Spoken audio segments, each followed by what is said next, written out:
Hello? Hello. Beautiful. There we go. How are you doing? Good. Good. I'm glad to hear it. How are you doing? I'm doing okay. We're outside. It's nice out. Ah, It's quieter. this is It's probably good, King. my friends.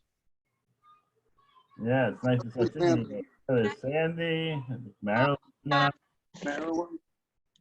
Marilyn, hi Rabbi. Hello, hello. Hello. Hi Tyler. Hi, Sandy. How you doing? Couldn't be better. Good. Hey. Spent my whole life making Melissa happy. She is. I am still sitting next to him, so that's a good sign. She's spoiled. How many years you guys been married? It'll be 47. But it's 46 years. June 3rd. June 3rd, it's 47. We're having a big party. Come on over. Well, let me We'll be there. there. Mm, You're newlyweds.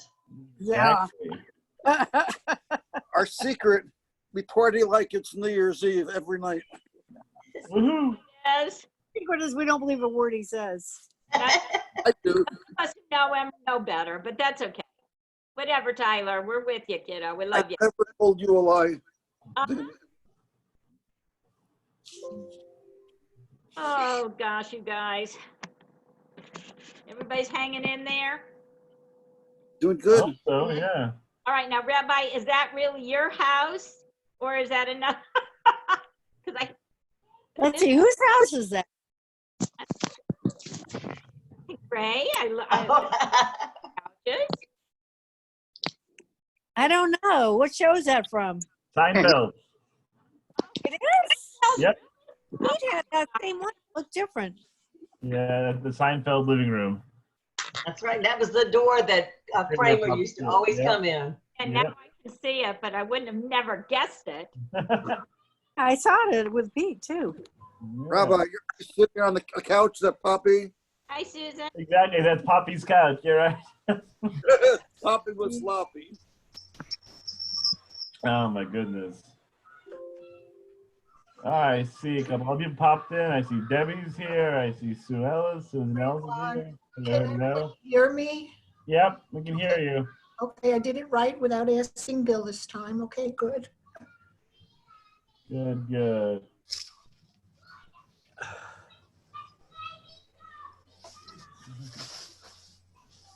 Oh my goodness. Well, it's good to see everybody here. You too. And we're going to dive right into our study today, since I'm debating whether it's going to be a 1 or 2 part episode, so to speak. It might need a sequel next week, because the Book of Ruth, certainly I think deserves a lot of discussion and a lot of attention.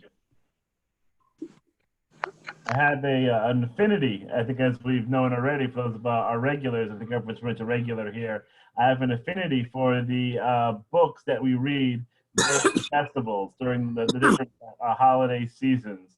So Esther, obviously, for Purim, Song of Songs for Passover, and now we're right next to Shavuot, and that's the Book of Ruth that is read during this holiday. And so, has anyone really considered themselves familiar with the Book of Ruth? No. No, so that's okay, because we're going to start from the beginning anyway for Ruth. One of the reasons Ruth is read during Shavuot is that the rabbis connect it to the idea that Ruth converts to Judaism. She's like the first convert in Jewish history, or at least one of the bigger converts in Jewish history, according to traditional belief. That Ruth is going to be, one of the main characters. Ruth is a Moabite woman, and it's about her relationship with her mother-in-law Naomi, and that their story begins, with Naomi having 3 daughters-in-law, with Ruth being one of them, and they're all married to her sons. But during the very first part of the book, all the sons die. And so she's left with just the daughter-in-laws. And according to tradition at that point, Ruth didn't have any obligation towards her mother-in-law. She can just sort of go home and go and remarry, find somebody else. because Ruth can't really, Naomi, I should say, can't really provide for her. But Ruth persists. Ruth stays with Naomi. It's actually one of the few moments of Jewish women in the Bible getting along with each other really well, and so they have a very positive relationship. And Ruth says the very famous line, "Wherever you will go, I will go. Wherever you lodge, I will lodge. Your God will be my God. Your people will be my people." Right? And that's just chapter 1 of the story. Is the whole problem with that interpretation is that it's a 4-chapter book, and everyone pays attention to the first chapter. Wherever you will go, I will follow, etc., etc. So that's chapter 1. Then chapter 2 comes in as a summary that Ruth and Naomi, they go somewhere else, they lodge, and all of a sudden they find somebody that is a potential good match, a good suitor for Ruth. Then it's sort of about their courtship, and then in the end, things are great. The gentleman caller, marries Ruth, and then they have a son, Mazel Tov all around. And then a couple of generations later, you get King David out of the story. So King David is actually Ruth's grandson. So that's another reason why this book is read during Shavuot, is because according to rabbinic tradition, King David is born and dies on Shavuot, on that festival. So there's a lot of great connections here to Shavuot, which is I think why it's read during this holiday. So there's another idea here, right? So that's just the overview of the story about the relationships between Ruth and Naomi, and then this love story that comes afterwards. Another way of looking at this story is what we would call a morality tale. The idea that there's a certain virtue the rabbis want to emphasize, and the virtue here is chesed.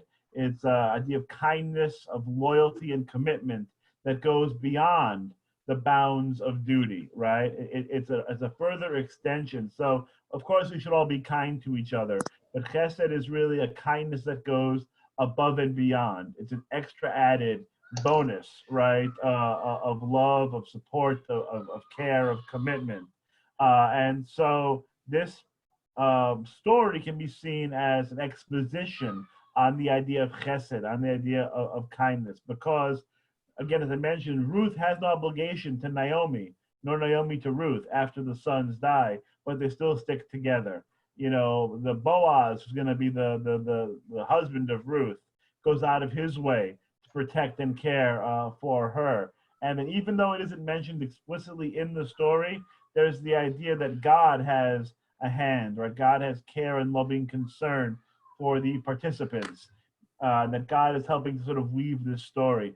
A little bit similar to Esther. In Esther, God isn't mentioned in the story. Here, God is mentioned, but God doesn't act. The characters mention God, but it doesn't say God does this, God does that. That's not part of the story, but there's appeals, there are prayers to God. As I mentioned, because this is sort of the origin story of King David, that can be another reason why this book was written, to sort of give every superhero needs an origin story. So you need to know where King David comes from. What's King David's deal? What's his line? What was his parents, grandparents, great grandparents like? Okay, and so this book could be written as an homage, basically, to King David. And there are a couple other interpretations as well that I'm going to save for later as we read the book, because those are going to be a little bit more spoilers. So I'm going to save those towards the end of our study together. For the book itself, no author, is given. We have no idea who wrote this book. There's no real idea. Because some books are related to Solomon, right? Some are related to David. Some are related to other sort of Jewish figures. But there has been no attribution, for this book. So we have no idea who wrote it. Depending how you read the story, it gives you different dating for the story. But it seems to be an older story. So the idea being this probably goes back to post-David, but pre-exile. So maybe from anywhere between 950 BCE, which would be around the time of Solomon, to 700 BCE, which would be around the time of the Assyrian exile. So right around that time. It's a big window, about 250 years, but that's the window we're dealing with. There are those who say it is a later book, that it does happen, that maybe during Babylonian exile or even the Persian period, depending on, again, how one reads the book. And aside from that, I think we're just going to dive right in. Some other points that I'm going to make, and I'm going to make this as we actually read it together, because I don't want to forestall the reading of this text. So what I'm going to do is I'm going to share my screen, and we're going to dive right in. Let's say together the blessing for the study of Torah. Baruch atah Adonai Eloheinu melech haolam asher kitshanu b'mitzvotav v'tzivanu la'asok b'divrei Torah. We praise you, Adonai, our God, ruler of the universe, who hallows us with commandments and commands us regarding the study of Torah. Okay, so everyone sees chapter 1? Okay. We got it? Okay, Brahms, you want to give it a read? Melissa, Tyler? Oh, sure. In the days when the chieftains ruled, there was famine in the land, and a man of Bethlehem in Judah with his wife and 2 sons went to reside in the country of Moab. The man's name was Elimelech, his wife's name was Naomi, and his 2 sons were named Elon and Chilion, Ephrates of Bethlehem and Judah. Okay, we're gonna pause right there. You're gonna keep going, but I'm gonna give a little pause here. As I mentioned, the structure of the book, there's a lot of wordplay here. So right off the bat, the author's gonna have a little bit of fun with us. So there's a famine in the land. And what land is there famine in? Bethlehem. Bethlehem, right? What does Bethlehem mean? The house of bread. The house That's right, the house of bread. Exactly right. Beit Lechem, the house of bread. So right away, the author's having some fun. There's a famine in the house of bread, right? And so the place where you wouldn't expect to meet a famine, there's a famine in Bethlehem, okay? And so that's our first little hint. Our next little hint are names. Names give away a lot in terms of stories. And so you have Naomi, which we're going to get to a little later in the story, but her 2 sons are named Machlon and Chilion, okay? Machlon and Chilion. Machlon means disease, and Chilion means cessation, the things ending. So right off the bat, these 2 aren't going to last very long in the story, okay? It's like, the names sort of give it away. They're not long for this story. I mentioned 3. I was thinking of Judah and Tamar. That's going to come later. But it's 2. It's 2 sons-in-law and then 2 daughters-in-law. And so we have Machlon and Chilion, disease and cessation. So again, we can guess they're not going to be long for the story. Okay, so Tyler, you want to keep going? Sure. What did you say Hilio means? Cessation, stopping of things. Things ceasing, yeah. They came to the country of Moab and remained there. Elimelech, Naomi's husband, died, and she was left with her 2 sons. They married Moabite women, one named Oprah and the other Ruth. Oprah's somebody else. Oprah's not here yet, just yet. Orpah. And they lived there about 10 years. Then those 2, Malan and Chilion, also died. So the woman was left without her 2 sons and without her husband. Okay, so that's basically our prologue, right? Is that we have Naomi. She has a husband and 2 sons. Now they're all dead by the end of, the first few verses of the story. Orpah, another good name. Orpah relates to a part of the body. It actually relates to the back of the neck. And so she's going to turn and go. So you can have that guess of what's going to happen to her. You're going to see her walking, basically. You're going to see her walking down the road. So Orpah, that's what that means. So that's going to give you another little hint. Sandy, you want to pick up? She started out? Yes, sure. She started out with her daughters-in-law to return from the country of Moab. For in the country of Moab, she had heard that the Eternal had taken note of the people and given them food. Accompanied by her 2 daughter-in-laws, She left the place where she had been living, and they set out on the road back to the land of Judah. But Naomi said to her two daughters-in-law, "Turn back, each of you, to your mother's house. May the Eternal deal kindly with you as you have dealt with the dead and with me. May the Eternal grant that each of you find security in the house of a husband." And she kissed them farewell. Okay, and so you can see right away that for Naomi, she's like, you know what? Okay, we had a nice run together, but now it's time for you guys to go home. We're in Moab already. I'm going back to my home. I'm going back to Judah, right? I'm going back to Israel. We're here. You might as well just stay and go back to your family's house and hopefully find a nice Moabite boy to marry. And that's sort of it. Our familial ties have been broken now that my family's dead. And it's time to go. It's time to do something else. And so she kisses them farewell, gives them a nice little blessing, no hard feelings, gives them a nice little blessing. And now it's time to switch. Okay. And so they are emotional in this moment. Susan, you want to give us a read? They broke into weeping and said to her, "No, we will return with you to your people." But Naomi replied, "Turn back, my daughters. Why should you go with me? Have I any more sons in my body who might be husbands for you? Turn back, my daughters, for I am too old to be married. Even if I thought there was hope for me, even if I were married tonight, and I also bore sons, should you wait for them to grow up? Should you on their account debar yourselves from marriage? Oh no, my daughters, my lot is far more bitter than yours, for the land of the Eternal has struck out against me." Indeed. Okay. And so, yeah, it's an emotional moment. They don't want to go. They've obviously developed a lot of feelings for their mother-in-law. But Naomi's trying to tell them to be reasonable. Look, what's going to happen here? I have nothing more to give you. I have no more sons. And if I even got married and somehow had children, you'd have to wait. God knows how many years before they can get married, And so there's no point. There's no logical reason for you to be with me anymore. Both sons died? Yeah, but both sons died and her husband died. Yep. How did the sons die? It doesn't say. It just says they died. Oh. It doesn't give us a whole thing. You need to get rid of them. Because they were a plot device. That's why they died. they were good for the story. But they had no real point here. So okay, so everyone's sad.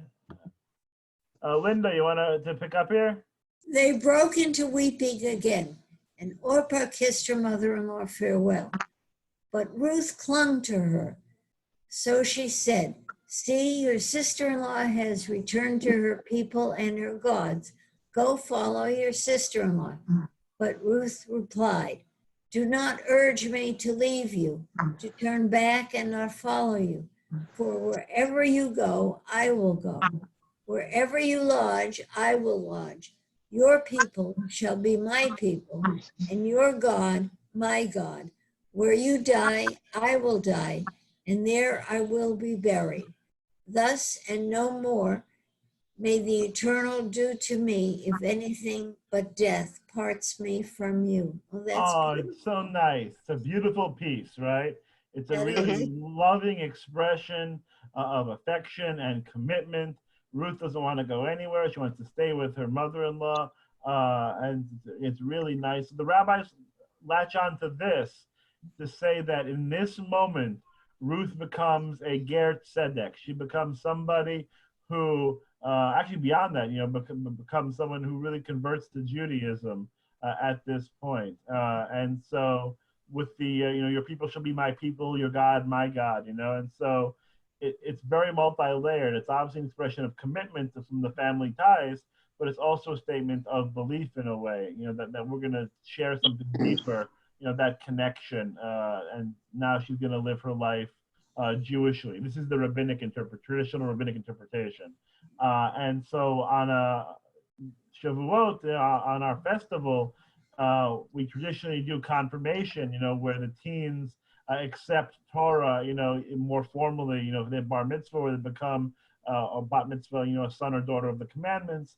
but confirmation is that further step, right? Accepting the Torah, as an adult. It's also a time for conversions. A lot of conversions happen around Shavuot. So it's just different ways of looking at accepting Torah, right? And so since Ruth in this moment, according to tradition, accepts Torah, that's another reason that it's connection to Shavuot. And so Ruth isn't going anywhere. Very nice, very sweet. I was gonna, Leah, you want to come over here?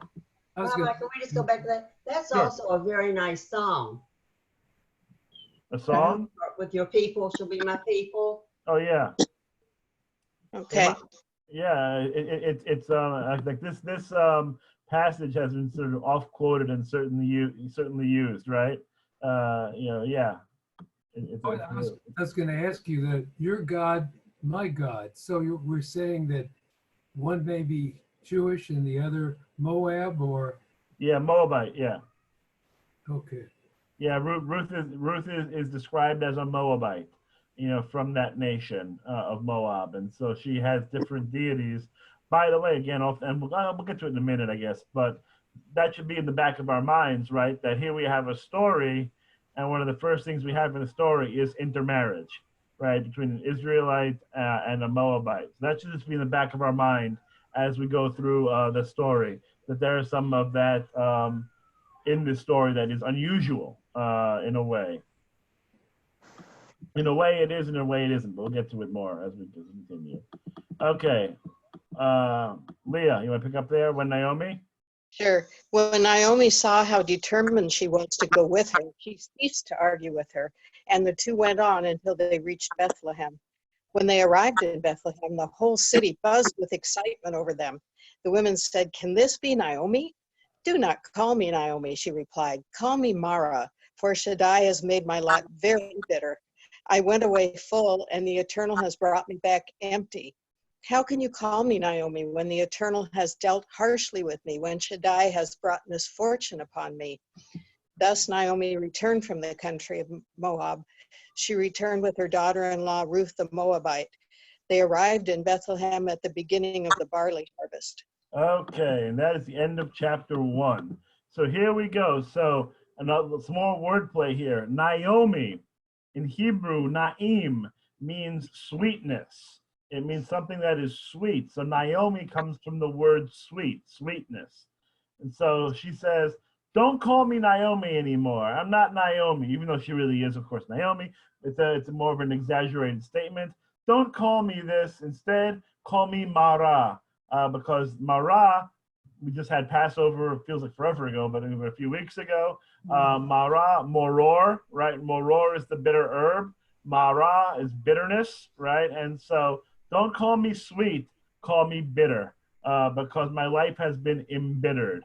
I went away when I left, from the famine. I had a husband, I had 2 kids, I had the 2 daughter-in-laws. I was full. And now that I have returned back, after my little vacation in Moab, now I am empty. Now it's just me, and my daughter-in-law. That's all I have left. So don't call me it anyway. So sort of a self-pitying, sort of a despondent statement, right? No one's actually going to call her Mara, but she is saying that, her life is really hard now, really difficult because of what has happened to her, which is true. And then it says, okay, and she returns, she's there in Bethlehem with her daughter-in-law, Ruth the Moabite. Not Ruth the Israelite, but Ruth the Moabite is there with her. And at the beginning of the barley harvest, the connection to Shavuot, because Shavuot celebrates the barley harvest, and so that's a part of the agricultural connection. And so that is the end of our first chapter. It's sort of, again, as I mentioned, the irony is that it's the most well-known part of the book of Ruth, but that's just chapter 1. People sort of stop reading it there, and then I'll continue reading the entire rest of the story, which I think is obviously a lot more interesting and very meaningful, not just the first part of it, which is in itself very nice, don't get me wrong, but the rest of it's also, I think, pretty important, and I think a pretty good tale. Now, before we get to chapter 2 of the book of Ruth, I want to just throw this up here for a second, this little part from Deuteronomy. Because Deuteronomy has something to say, perhaps not surprisingly, about who we can marry and who we can't marry, right? And so, Jan, you want to give us a read over here? No Ammonite or Moabite shall be admitted into the congregation of the Eternal. None of their descendants, even in the 10th generation, shall ever be admitted into the congregation of the Eternal, because they did not meet you with food and water on your journey. After you left Egypt, because they hired Balaam, son of Beor, from Pethor of Aram Naharant, to curse you. Indeed, they have. So, right off the bat, we got a problem in this story. We have Deuteronomy telling us you can't marry a Moabite. You can't have them be part of your community. But Ruth is a Moabite. So we have a little dissonance right off the bat with this story. And it tells you why, because it really goes back to there were adversaries right back during the wilderness years, during the wanderings, that there was some fighting and some different things that happened. And this very famous story, we read this in a few weeks, of Balaam, who is a prophet that is hired to curse the Israelites. And of course, God does not allow this guy to curse the Israelites. He transforms his words of curse into words of blessing and words of praise. And so when he tries to curse the Israelites, instead he says, Ma tovu ohalecha Yaakov, mishkenotecha Yisrael. How goodly are your tents, O Jacob, your dwelling places, O Israel, which is what we sing, every Shabbat morning, a very well-known prayer, Ma tovu. So because of all of this mishagas that happened in the wilderness, no Moabites, no Ammonites, get them all out. But Ruth's there. Ruth is a Moabite. So just again, something to think about. She's in our story. Okay. Oh, Rabbi? Yeah. I just noticed, I guess Naomi's first husband was Eli Melech. That means king, God's king. I mean, was he some special guy, king? Was he a king or? No, he wasn't a king. It's more that he had a very Israelite name, which I think is sort of like the antithesis, right? I think it's showing that comparison. Eli Melech, means like God is my king. It's a very sort of devout, pious name, to have. And so I don't think it's meant to give us much more than that. This is the comparison between, sort of coming from the good Jewish family, so to speak, to hanging out with Moabites later. I think it's supposed to be a little bit different. Okay, so we're going to dive into chapter 2. Here, let's see here. Hi, Tony. How you doing? Doing fine, thank you, Rabbi. Oh, good to see you. You want to pick up now that I spotted you here for chapter 2? Now Naomi had a kinsman on her father's side, a man of substance of the family of Elimelech, whose name was Boaz. Ruth the Moabite said to Naomi, I would like to go to the fields and glean among the ears of grain, behind someone who may show me kindness. Yes, daughter, go, she replied, and off she went. She came and gleaned in the field behind the reapers, and, as luck would have it, it was the piece of land belonging to Boaz, who was of Elimelech's family. Okay, thank you. That's why I love this story so much, because the whole first chapter was about how there was no one left. No one's there for poor Ruth. No one's there for Naomi. The first sentence in chapter 2. Oh, by the way, there's this dude, Boaz. He's here to save the day. Wonderful. And oh, she just so happens to be in his field. Oh, the coincidences, will they never end? Rabbi, it's so Jewish. It's very Jewish. Yeah, my goodness. Just so luck would have it, my goodness. And so that's a good deal, right? And so that's sort of a pretty obvious foreshadowing, right, for the rest of the story, that now we're going to be turning to the relationship between Boaz and Ruth, and how, and Naomi's sort of part in the whole thing, which we're going to get to as we keep reading. But it is just a fantastic, just what luck, what coincidence that he's there to save the day. The mighty mouse of our story. Okay. Perfect. Okay. Marilyn, you want to pick up here? Presently Boaz? Presently Boaz arrived from Bethlehem. He greeted the reapers. The Eternal be with you. And they responded, the Eternal bless you. Boaz said to the servant who was in charge of the reaper, whose girl is that? The servant in charge of the reapers replied, she is a Moabite girl who came back with Naomi from the country of Moab. She said, please let me glean and gather among the sheaves behind the reapers.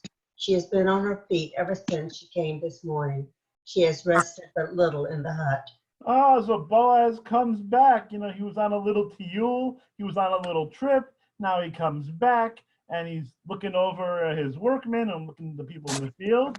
Yeah, who's this new girl here, you know, who just happens to be in my field? And the servant says, hey, she's awesome. You know, she's a Moabite. We're going to let you know that right off the bat.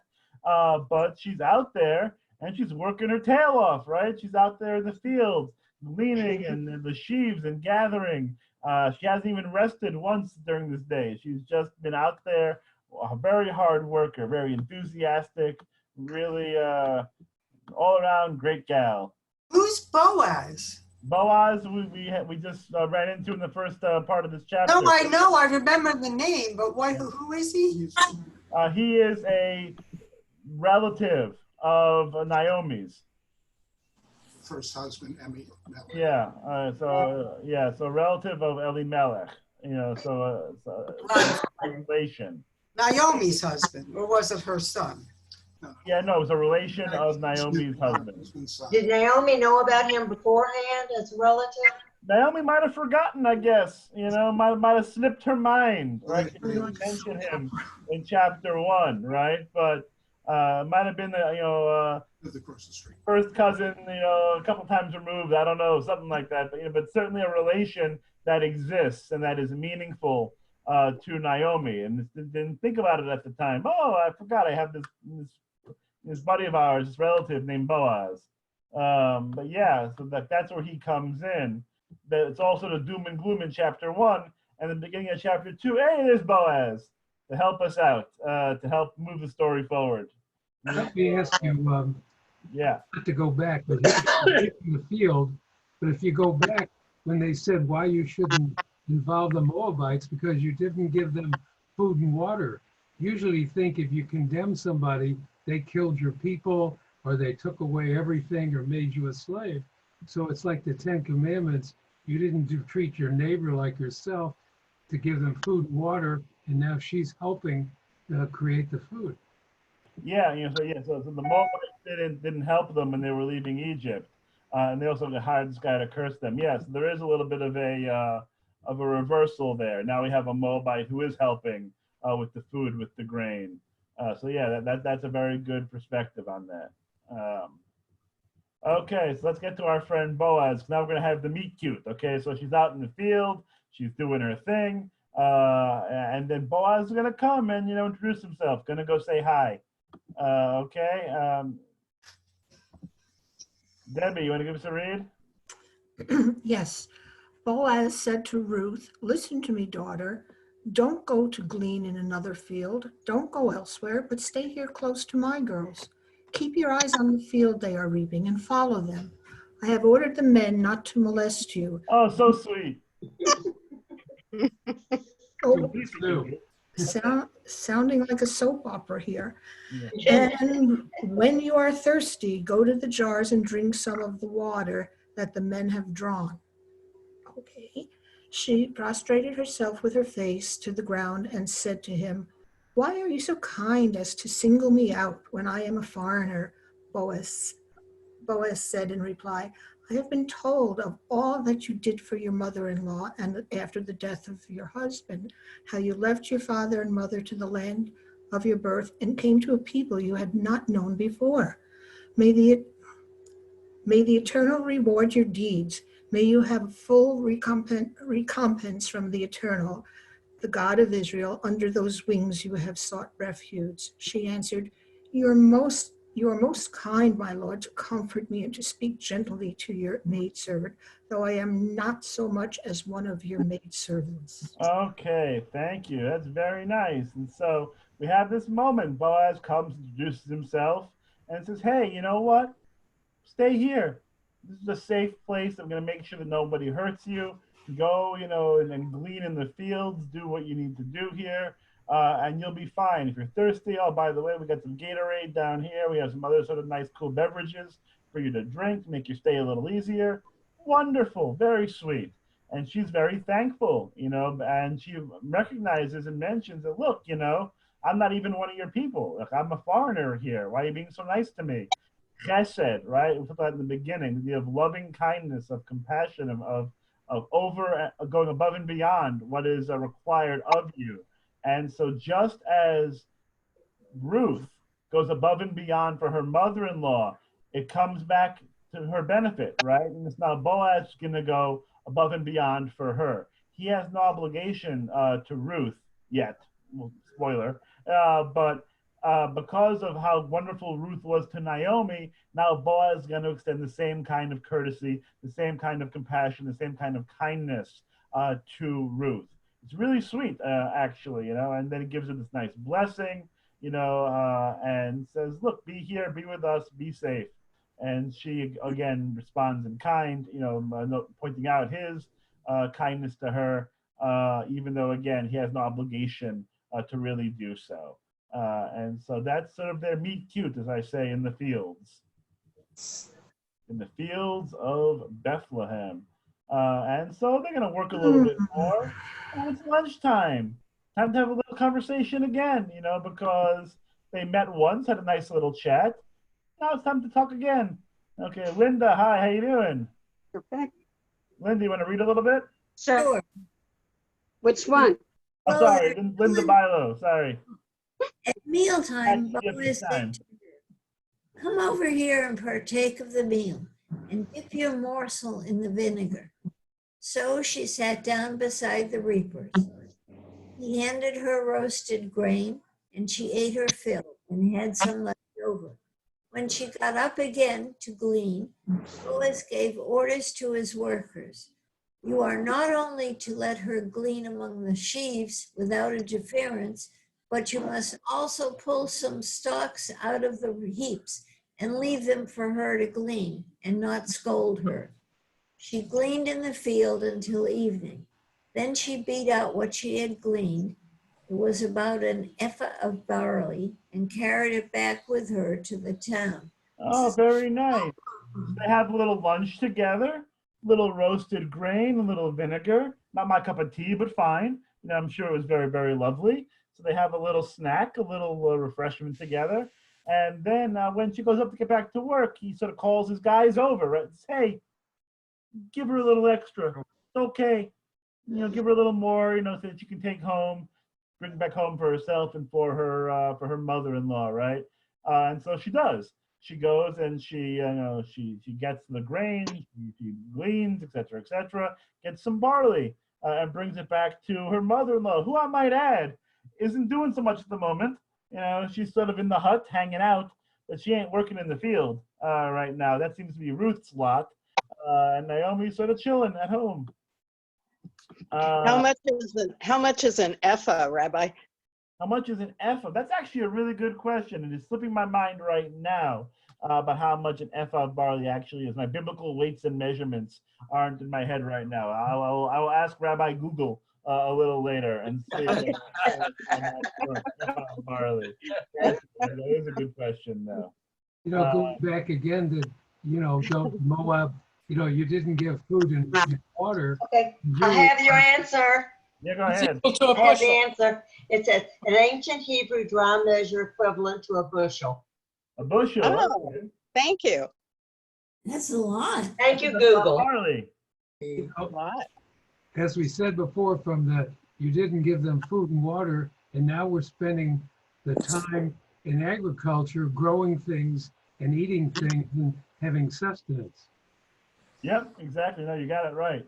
And so now she's bringing home all this good stuff, all this good food to Naomi.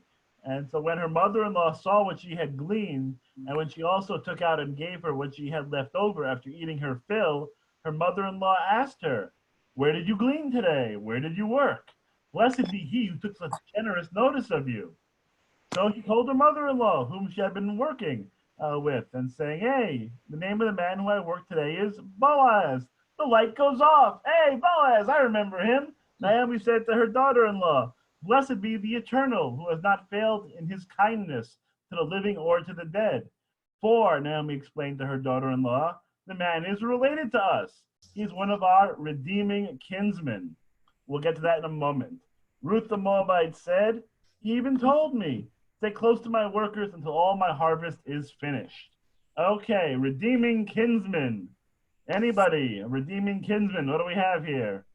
Wasn't there something about if the first husband died, then the younger son has to take the wife or something? Beautiful. Levirate marriage. Exactly right. That if you are married to somebody and that person passes away, the younger brother has an obligation, if he is single, to marry the widow and then have a family with her. That way the name of the deceased is not erased, but also from a purely financial standpoint, the person then acquires the land as well. You know, after there is a marriage, he gets potentially some of the holdings, you know, so it sort of sweetens the deal.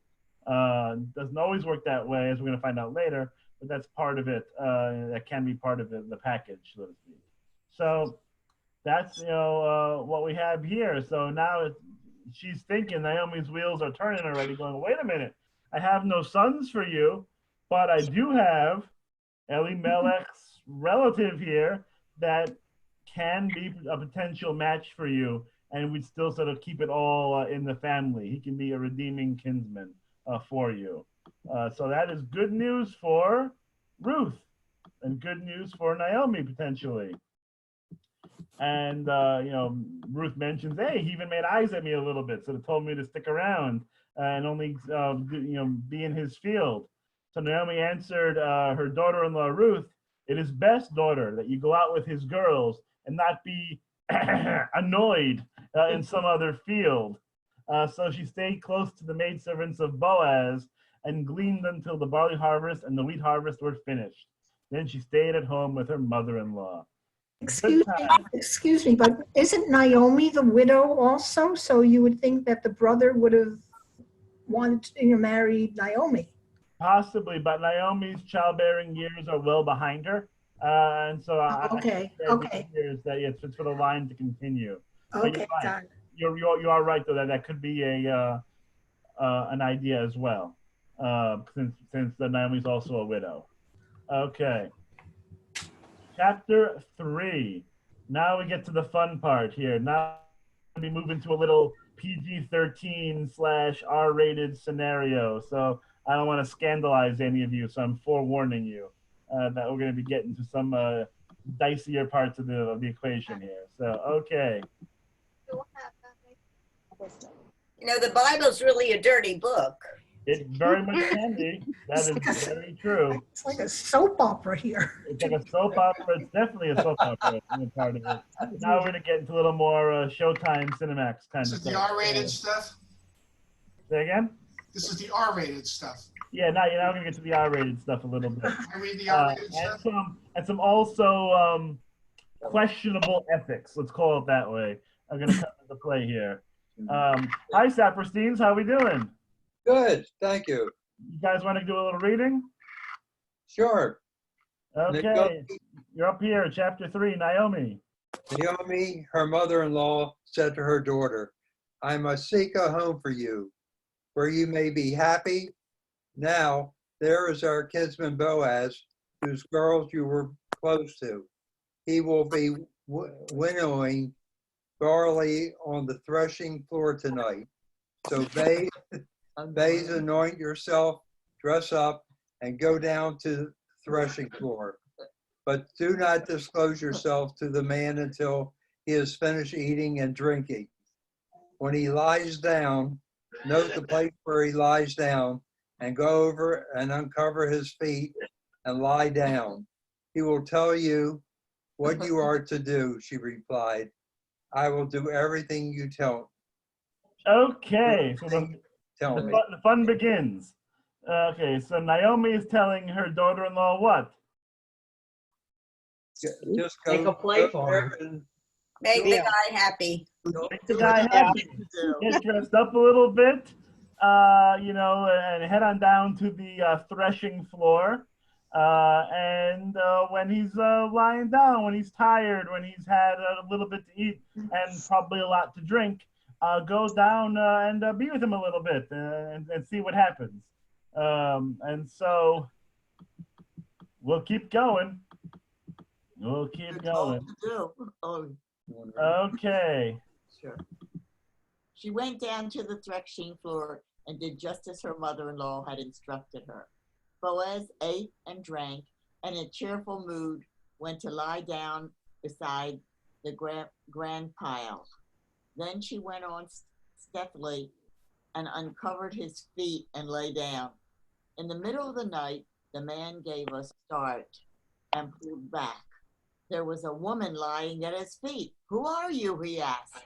And she replied, "I am your handmaid, Ruth. Spread your robe over your handmaid, for you are a redeeming kinsman." Thank you very much. Okay, so we're going to unpack this a little bit for us here. The threshing floor.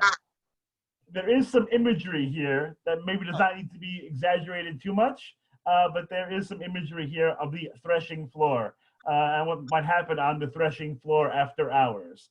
And so there might be an idea that Ruth got threshed pretty well in this scenario. So then we have lay at his feet. If Hebrew could be italicized, I want to picture that word being italicized in your head. That sometimes feet are not feet, and sometimes a cigar is not a cigar.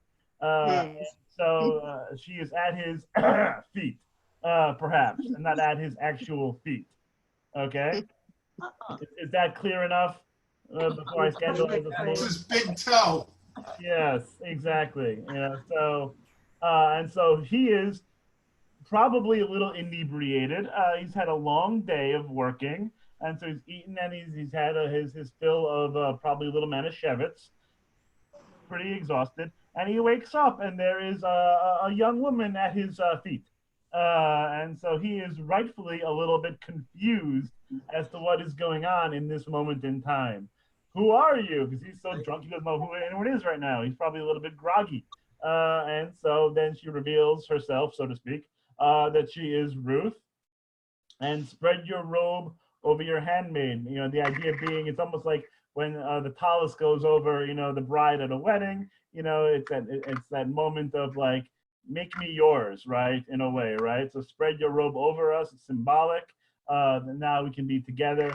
For you, coincidentally enough, Mazel Tov, are a redeeming kinsman. You are a relative of Elimelech, and you and I can and should be wed, especially after the night we just had. And so, let us continue. Sandy, he exclaimed. He exclaimed, "Be blessed of the eternal daughter. Your latest deed of loyalty is greater than the first, in that you have not turned to younger men, whether rich or poor. And now, daughter, have no fear. I will do in your behalf whatever you ask. For all of the elders of my town know what a fine woman you are. But while it is true, I am a redeeming kinsnian, there is a redeemer closer than I. Stay for the night. Then in the morning, if he will act as a redeemer, good, let him redeem. But if he does not want to act as a redeemer for you, I will do so myself, as the Eternal lives. Lie down until morning." Okay, indeed. So we have a lot of mixed messages here, in my opinion. But okay, so he's happy, he's excited that he has perhaps a new potential mate here. Certainly someone who appears to be a little younger than he is. He seems to be a little bit older, which is, you know what, Mazel Tov, good for everybody, I guess. And so here we have a problem though, right? Because wait a minute, even though he is a redeeming kinsman, there might be someone else who's closer, in line, so to speak. There's different strata here for this. So obviously, like if one of the brothers had lived, Ruth would marry the brother, and so uncle, cousin, whatever it might be. There's someone else further along in line that would have the right / opportunity to marry Ruth first instead of Boaz. So Boaz mentions that and says, but you know what? Stay the night. If he'll redeem you, fine. If not, thanks for the good time. I think it's basically the message here. But I'll marry you if the other guy won't do it. Even though I think it's going to be clear as we go through the story, I'm being a little rough on Boaz here, that Boaz does have affection, obviously, and he has a lot of love for Ruth and really wants her to be his wife. So I think that's really sweet, even with the story notwithstanding. So, Rabbi, is polygamy out the window at this point? Polygamy is technically out the window at this point, but not in practice, so to speak. So it's not something that is going to be looked well upon at this point or when the story is written, but it is not completely outlawed. That takes a longer amount of time. And frankly, for the Sephardic Jewish community, like polygamy just ended yesterday, like hypothetically. Not literally, but I mean, there were some places in the Sephardic movement where you could still have multiple wives well into the 20th century. So, for the Ashkenazic community, it was outlawed in the year 1000 CE by a takana by Rabbi Gershom. He set out a law and said that we can't have more than one wife anymore. Okay, yeah. So yes, and that's out. But believe me, we got more problems than that coming up. At least, so we have more to deal with. Okay, so they're in bed together until the morning, and now the night together, Tony, what's going to happen? So she lay at his feet until dawn. She rose before one person could distinguish another, for he thought, let it not be known that the woman came to the threshing floor. And he said, hold out the shawl you are wearing. She held it while he measured out 6 measures of barley, and he put it on her back. Good disguise. What a gentleman. He kicks her out before anyone could know that she was there. She takes the proverbial walk of shame home, because she don't have a change of clothes, so she's leaving before anyone can see each other, right? She's leaving in the cover of darkness to get out. And again, maybe a little rough on Boaz. It does have the hint of thanks for the good time, here's some barley. Okay, and so Zitter, cover it up. Yeah, so like that's her parting gift at this point, if nothing else. She gets some barley to take home with her after they spend the night together. He's a gentleman all around. Now, so she goes back home to Naomi. And Marilyn, what happens with this over here? Marilyn Warner. Sorry, go ahead. When she got back to the town, she came to her mother-in-law, who asked, how is it with you, daughter? She told her all that the man had done for her, and she added, he gave me these 6 measures of barley, saying to me, do not go back to your mother-in-law empty-handed. And Naomi said, stay here, daughter, till you learn how the matter turns out. For the man will not rest, who will settle the matter today. Okay, so now we're going to have our dramatic conclusion to the story. So Naomi gets all the juicy details. And we had mentioned this before a little bit about levirate marriage, but this gives us a little refresher on levirate marriage. Deuteronomy 25, 5-10. When brothers dwell together and one of them dies and leaves no son, the wife of the deceased shall not be married to a stranger outside the family. Her husband's brother shall unite with her. He shall take her as a wife to perform the levir's duty.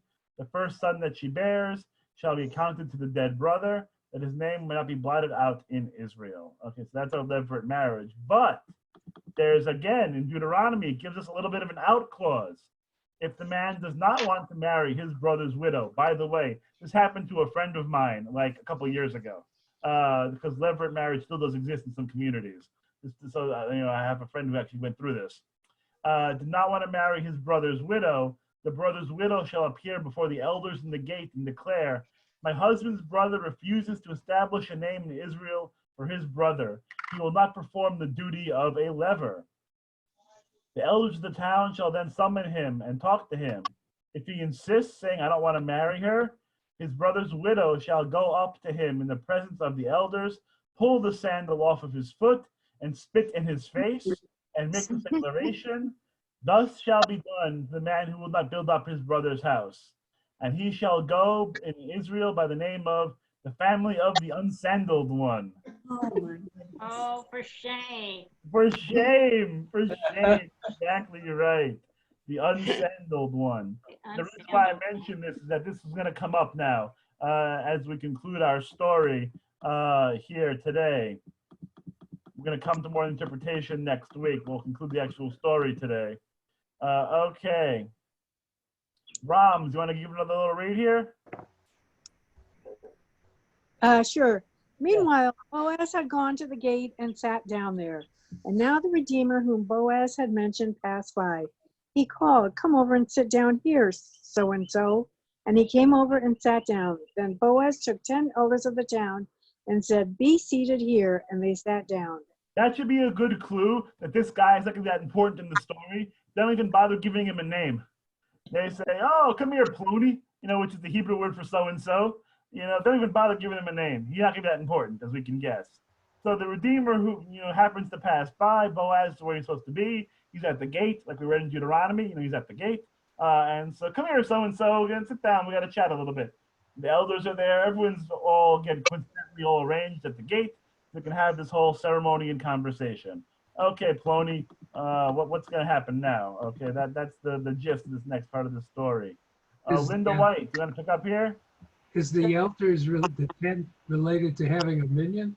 No, this is more the judges, people who are going to be keeping things legally binding, though I think it does serve a similar function of having witnesses, around. Yeah, that's good. Okay, Linda White, go ahead. He said to the Redeemer. He said to the Redeemer, Naomi, now returned from the country of Moab, must sell the piece of land which belonged to our kinsman Elimelech. I thought I should disclose the matter to you and say, acquire it in the presence of those seated here and in the presence of the elders of my people. If you are willing to redeem it, redeem. But if you will not redeem, tell me that I may know. For there is no one to redeem but you, and I come after you. I am willing to redeem it, he replied. So Boaz is going to have a little game here, right? He's going to be doing a little bit of perhaps trickery, one might say. He's not talking about redeeming Ruth. He's talking about redeeming the land. Oh, well, I like land. Who wouldn't want more land? I'll take land if it's for free, right? I'm going to take it, So the Redeemer says, sure, I'm willing to take the land that my dead relative left behind. And that's no trouble at all. I'll redeem the land. Great. But Boaz continues, there's a hitch. If you want that land, Jan, what does he have to do, Jan, if he wants that land? Boaz continued, when you acquire the property from Naomi and from Ruth the Moabite, you must also acquire the wife of the deceased, so as to perpetuate the name of the deceased upon his estate. The Redeemer replied, then I cannot redeem it for myself, lest I impair my own estate. You take over my right of redemption, for I am unable to exercise it. Ah, see, there you go. So if you want the land comes with a catch. A new bride. Okay, so if you want the land, get the wedding dress, get the tuxedo ready, because you're getting married. Comes with the curse. What? And it comes with the curse. It comes with a curse. Yeah, well, it's like, this is the whole thing. There's always a catch, right? And so now this comes into play about the rejection, right, of the Levirate status, that they don't want to do this. Is he supposed to marry Naomi, or was he supposed to marry Ruth? He's supposed to marry Ruth in this case. And he doesn't want to do it. He's a little bit worried. He might be married already. He might have children, already, and he doesn't want to be in a position where his his estate gets messed up, gets confused, because now he's acquiring another family, basically. So he'd have to take care of that estate instead of his own, and maybe he would impair the value of his estate. Also true, right? And so there's lots of issues there and he didn't want to deal with it. And so he is getting out of Dodge. He's saying, no thanks. You take it. You take the land. You take Ruth, which is what Boaz, I believe, wanted to begin with. That's why he played the game this way. He didn't want to make it appealing, for the Redeemer to take the deal. Because again, I think he wants Ruth. He wants the, he loves her. I'm going to be generous and say that he loves her. And so that's the story for that part. So they have to get rid of this Redeemer, as we had mentioned before. They have to get rid of this dude, so they're going to do that now. Now this was done formally in Israel in cases of redemption or exchange. To validate any transaction, one man would take off his sandal and hand it to the other. Such was the practice in Israel. No spitting here. So when the Redeemer said to Boaz, acquire for yourself, he drew off his sandal. And Boaz said to the elders and the rest of the people, you are witnesses today that I'm acquiring from Naomi all that belonged to Elimelech and all that belonged to Chilion and Machlon. I'm also acquiring Ruth the Moabite, the wife of Machlon, as my wife, so as to perpetuate the name of the deceased upon his estate, and that the name of the deceased may not disappear from among his kinsmen and from the gate of his hometown. You are witnesses today. Mazel tov! All the people at the gate and the elders answered, we are witnesses, we see it, amen. And now we get a little blessing here. May the Eternal make this woman who is coming into your house like Rachel and Leah, both of whom built up the house of Israel, prosper in Ephratah and perpetuate your name in Bethlehem, and may your house be like the house of Perez, whom Tamar bore to Judah, through the offspring which the Eternal will give you by this young woman. Rachel, Leah, Tamar, Perez, Judah. All these names are going to be very important next week, okay, when we finish up this tale here, because we have too much to finish up for tonight. But just remember those names. We're going to read it again. They'll be there for a reason, okay? So we're going to delve into that next time around. Also, Boaz marries Ruth. She becomes his wife, and he cohabited with her. More threshing. The Eternal let her conceive, and she bore a son. And the woman said to Naomi, and now, note this as well, right? Who did the woman talk to? Not Ruth. The women talked to Naomi. Blessed be the Eternal, who has not withheld a Redeemer from you today. May his name be perpetuated in Israel. He will renew your life and sustain your old age, for he is born of your daughter-in-law, who loves you and is better to you than 7 sons. Might be news to her, right? But fine. Great little blessing for Naomi, not so much Ruth. And just to make matters that much more complicated and that much more unpleasant, I think, to unpack, Naomi takes the child and holds it to her bosom. She becomes its foster mother, and the women neighbors gave him a name, saying, a son is born to Naomi. Oi! Oi! They named Obed, as Obed is the father of Jesse, who is the father of David, David HaMelech, right? So we get the Davidic line. This is the line of Perez, who is in that Judah and Tamar story, Perez, Bet Hezron, etc., etc., etc., all the way down, where we have Boaz begat Obed, Obed begat Jesse, and Jesse begot David. The Freudian nature of this story is spectacular. And we will delve into some of the psychoanalysis of this next week, because there is more to delve into with this story. But don't forget, it ends a little weird, right? So Naomi's married here. Ruth. Ruth gets married here, but the ending certainly favors more Naomi, as if it's Naomi's story and not Ruth's, even to the extent where Naomi basically starts lactating, again, so she can actually nurse the child, according to tradition, not her Moabite daughter-in-law.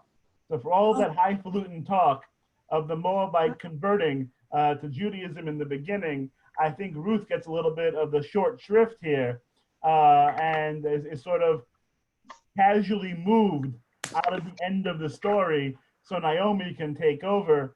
and Naomi is the one who actually winds up almost as if she were the mother herself.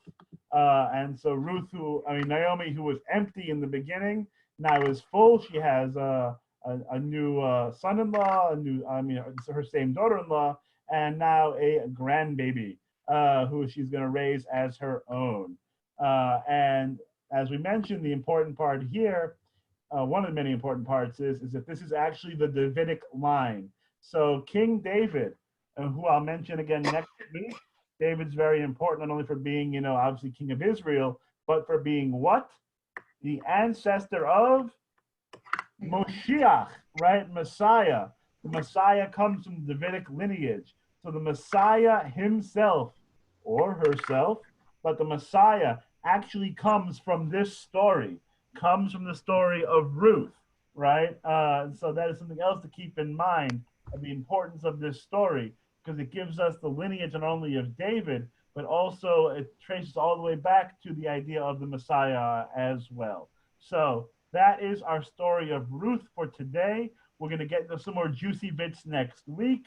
Again, delving into some R-rated territory as a spoiler and as a warning.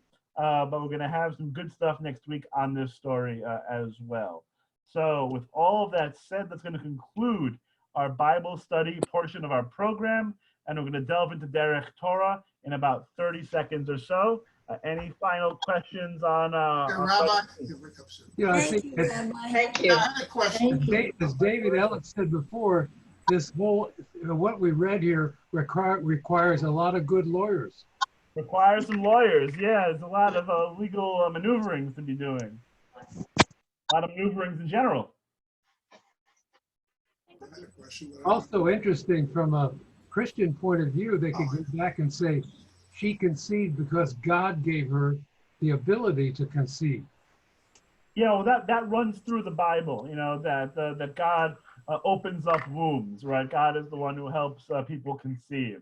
And so all of the matriarchs, Sarah, Rebecca, particularly Rachel, they all conceived with God's help. In fact, it's only Leah, really, that is the reason why she's very fertile, according to the Bible, is that because God has compassion on her, because she is the unloved second wife, right? And that's why she is blessed with fertility and has like 10 kids, really quickly. Because remember, most of the tribes come from Leah.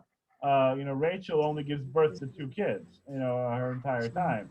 And so most of the tribes come from Leah, and the handmaidens, etc., etc. They mostly come from her. So, Rabbi, I have a question. Sure. How does Deuteronomy come from Dvarim? Oh, so there's the Hebrew word and the Greek word, so it's unrelated, to itself. The Hebrew, names come from the first word or two from the book, right? And so, right. Bereshit bara, so Bereshit is the name, and Ele hadevarim, these are the words. Whereas Deuteronomy is actually, in this case, a better name in a way, in my opinion, only because it's more descriptive. That Deuteronomy comes from the idea of a second law, deuteronomos, that it is the second retelling sort of the law, because Deuteronomy contains a lot of repetition, right? And so that's where Deuteronomy comes from, is the Greek. Rabbi, don't the Christians regard Jesus as being from the house of David? Indeed, they do. Yes. They mentioned Jesse also. Yep, in Matthew. So the Gospel of Matthew starts with the lineage of Jesus, and they date it back to who does it start with? I think it starts with Abraham. I think actually, but it goes back to a Jewish forebearer, but it goes through the house of David. Of course, what's the problem in Matthew? What's the with the lineage? What's the problem? Goes to the one, the mother. Bingo, right? And so the lineage of, in Matthew goes to Joseph, right? The Christian Joseph, the husband of Mary. But that's all well and good, but Joseph ain't the father, according to tradition. So Joseph can be related to David all he wants. It doesn't mean a darn thing if Joseph has no genetic relation to the kid. because it's supposed to be a virgin birth. So the Christians have to midrash this later and have Mary also being a descendant of David. That way that can work out correctly for them. So Joseph being a relation to David makes no difference because he's not the dad. He ain't the papa, as we say. So, but the Gospel of Luke doesn't care. The Gospel of Luke, traces Jesus back to Adam, to the primordial man instead of Abraham, because Luke isn't concerned with a Jewish Messiah. Only Matthew is concerned, really, with Jesus's Jewishness. Luke doesn't care. Mark doesn't care, particularly about the messianic part of it. I'm saying, and John is, that Gospel's a whole other story for another day, because that was written a lot later. Okay, that was a great question, though. My goodness, yeah. So this is going to be interesting. We're going to do a little bit of Israel tonight. Israel through music. This is going to be, I think, an interesting program, I'd like to think. It's going to require a little bit of patience because I'm going to have to be muting and unmuting a few times. That way you can hear the music. If everyone's unmuted, it's a little bit harder to hear the music itself that we're going to play today. But I wanted to begin with the question of what feelings does a good song, does music, what does that evoke from us? Emotion. Just happiness. I don't know where we're gonna. I'll have to look. I don't know where it is. Yeah, so it evokes a lot of emotion. Like a happy song makes us feel, really good. A sad song to make us feel sad, depending on what kind of song it is. I don't know where it is. There are plenty of songs that we could think of, I'm sure, that have a special meaning, right? A special place in our hearts that have, some extra added value. So, for example, they talk about sometimes, couples having their song, right? The song that they first danced to, a song that was at their wedding. There are songs that, that come to us at a pivotal moment in our lives, and that song is layered with extra meaning. If we were, thinking about the 60s, and the protest movements and everything else, there were always protest songs that came out, these songs that had an extra layer of societal meaning, right? That they meant more than just the words, not just a catchy beat, right? It had a lesson, it had something important that it was trying to convey to us. And so music can convey a lot of meanings and serve a lot of different purposes. In American, culture, obviously, we can give many examples. Obviously, the same is true for any country, right? For any nation, that they're going to have music that is very important to them. For Israel, it's an extra layer because not only is Israeli music important to Israelis, but Israeli music that is important to the Jewish experience, the Jewish story. So we're going to explore that a little bit today.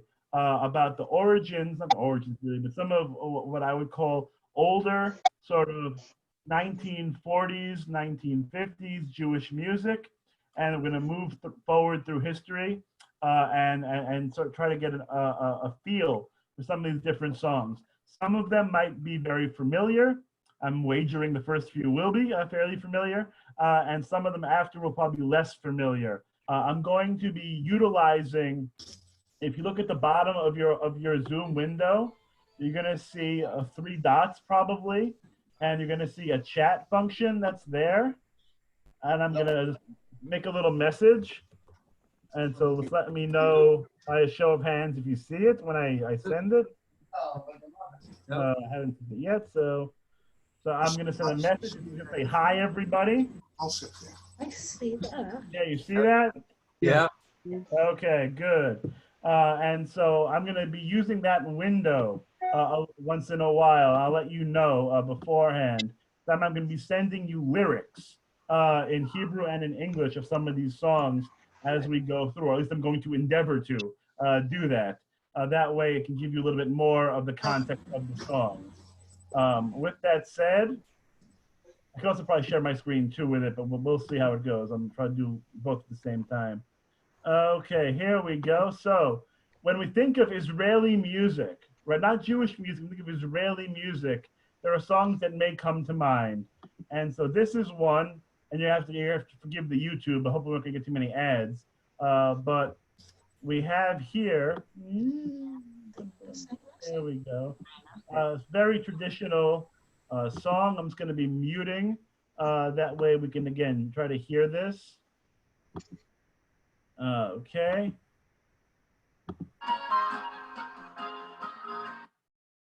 Ads, I knew it. There we go. It's good.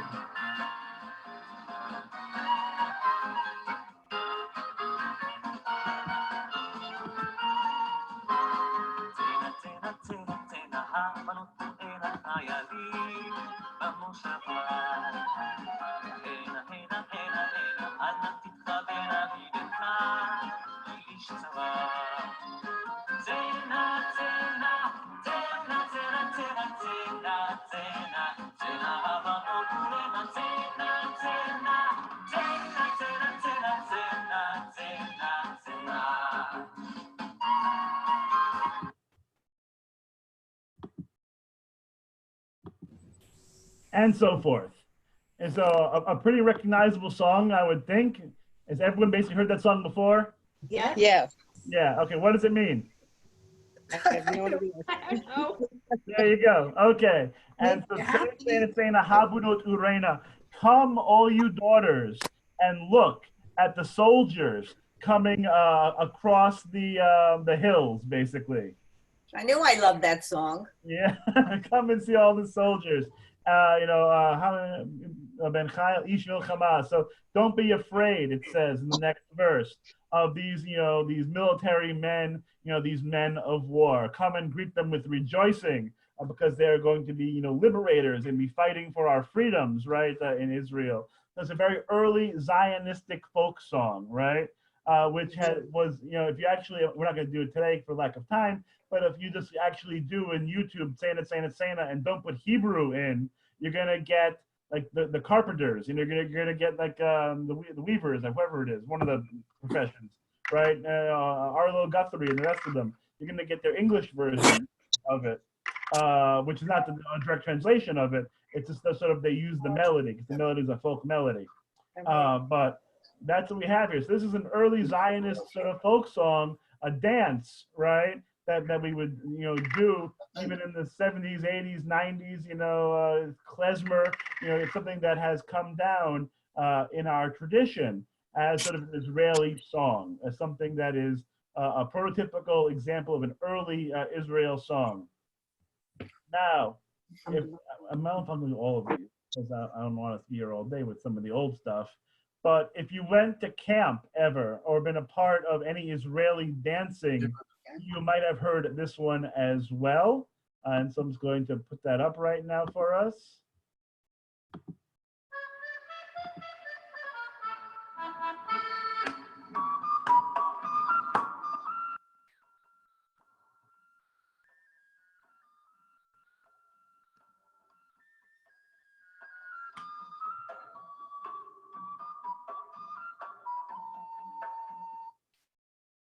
Come on, YouTube.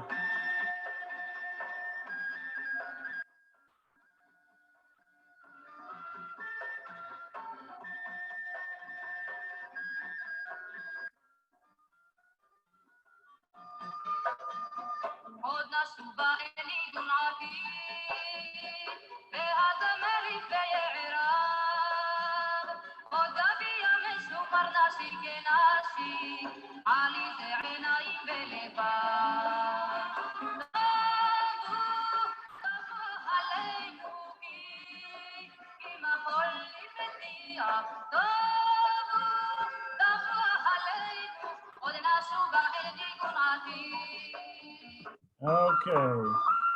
Yeah, we got it. Okay. Is that one familiar? No. So? Yes.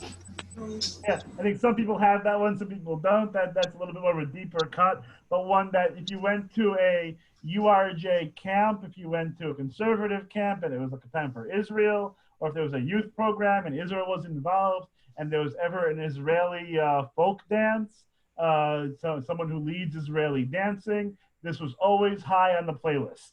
and you would go around in a circle and do a circle dance with this, and you would come in. It was like a little hora, and it was something that has been passed down as a song, biblically themed. You know that the song basically speaks about the idea that one day they will return sounds of rejoicing. So the old music will come back, right?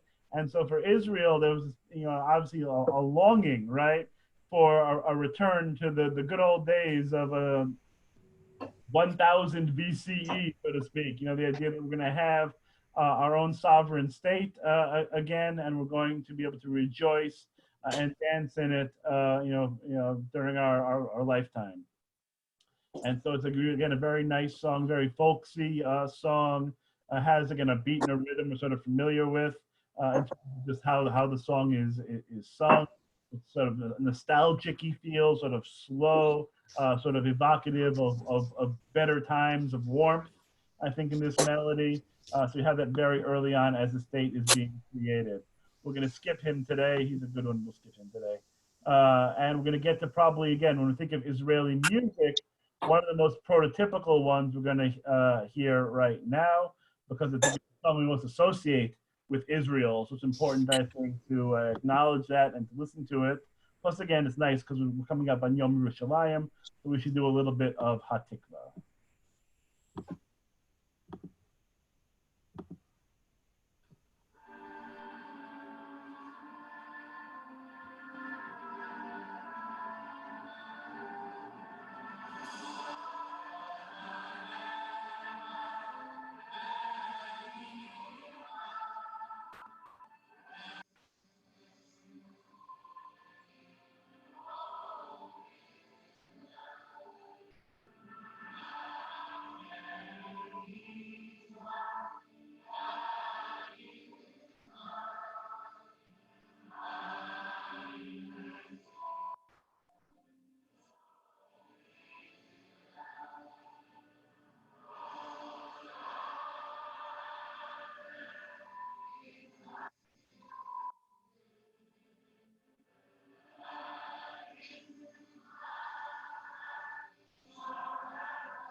Okay.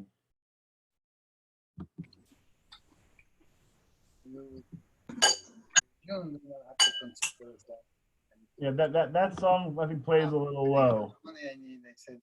Rabbi, did you get the email that I sent you of all of the children all over the world singing this song?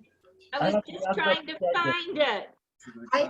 It was children from South America, children from Australia. It was just. Oh yes, I remember it now. Yes, exactly right. Yes. Yeah, we right. found it. I sent it to you. It was wonderful. You did a beautiful rendition of it. It's Israel's 70th anniversary, and so that's why you saw a few notables in the crowd you could probably pick out. But it's from 70th anniversary of Israel. It is really a beautiful song. Obviously, the melody is older. The words were composed after the actual melody is later. I mean, earlier. It's an earlier melody, and it was used then, and Hebrew words are put to it. Technically speaking, as a note, not the national anthem of Israel. Israel does not have by its constitution or its how I remember the phrase, but it's not technically the national anthem. It's the national song of Israel, but Israel does not have an official anthem as we do for a variety of political reasons. But it is the song that it is used as the national anthem. So whether it makes a difference or not, it can be 6 of one, half dozen of the other. But technically speaking, it's not a national anthem. Hatikva speaks about hope, right? The hope of the Jewish people for thousands of years, 2,000 years, to establish a homeland, right, in the land of Israel. So I know that we held on to that hope, throughout those generations. Again, a very evocative song. It's one of those when we hear it, whether we're in Israel or in America, whether we're all around the world, if we recognize that as a statement of solidarity and of love and of support with the land of Israel. And the realization, again, of that hope for thousands of years, and I think is meant to instill, as I hope it does, because it does with me, a sense of pride, a Ahavat Zion, a love of Zion. Really, again, a beautiful piece. Yeah, question? Rabbi, yes, you know that the song, that the music starts off in the minor mode and changes into the major mode towards the end. Oh, yeah? Yeah, expressing hope. Expressing hope. Okay, yeah. Yeah, so it has that, again, that beautiful melody.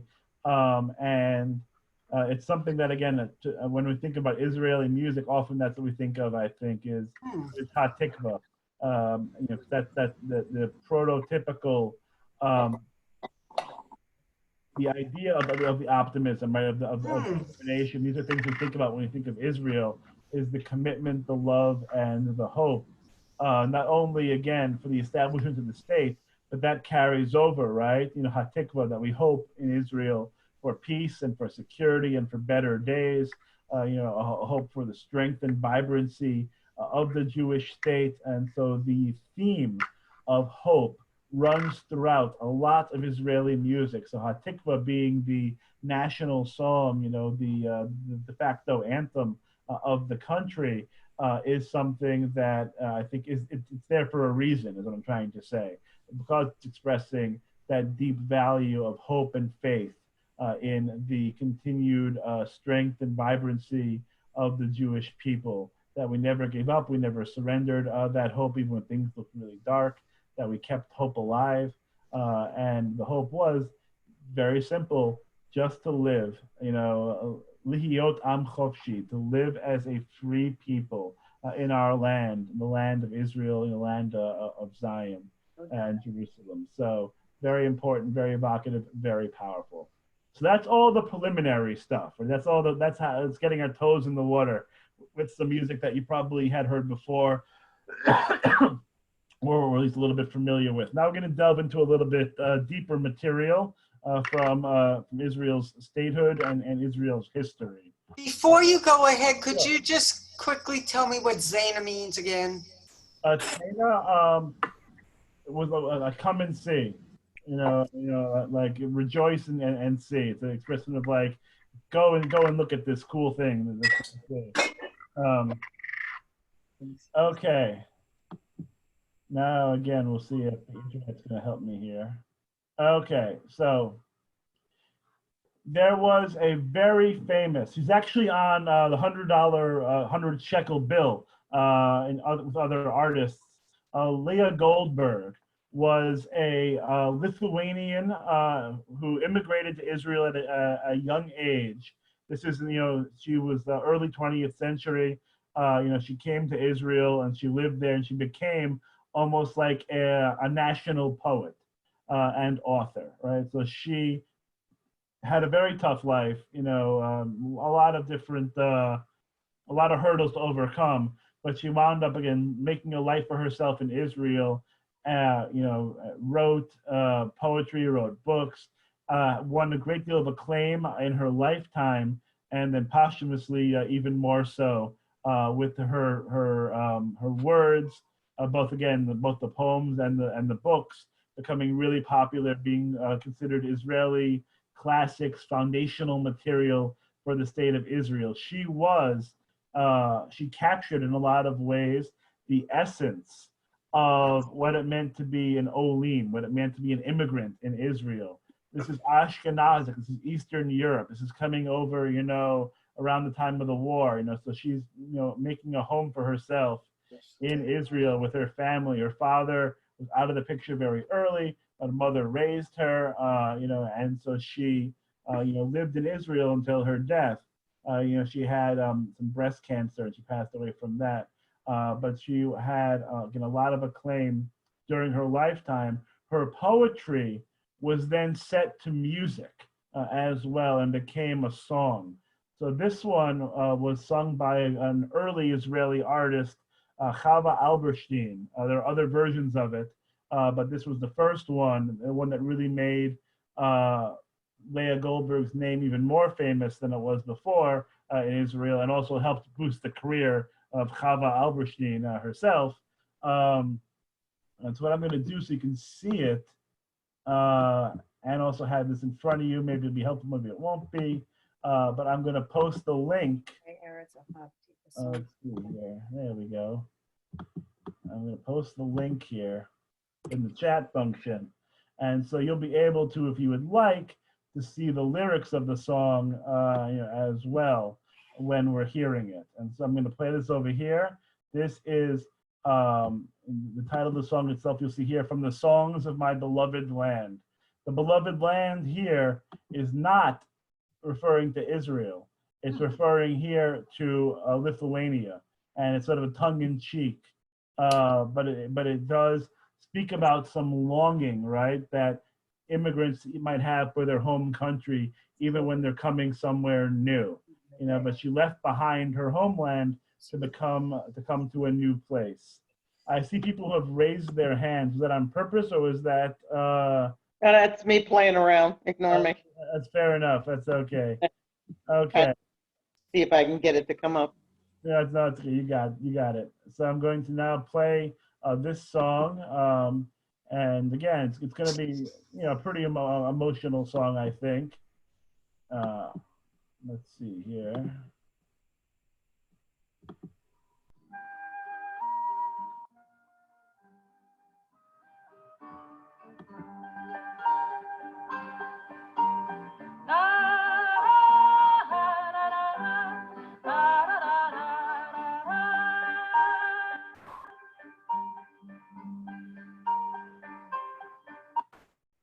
Come on, YouTube.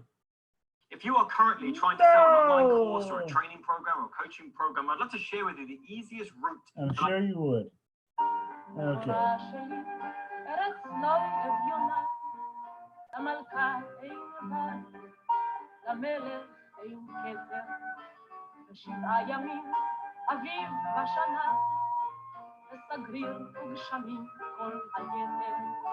אך 7 ימים הורדים פורחים, ו7 ימים הצללים זורחים, ו7 ימים חלונות פתוחים. וכל קבצנייך עומדים ברחוב, ונושאים חברונם אל האור הטוב, וכל קבצנייך נושאים.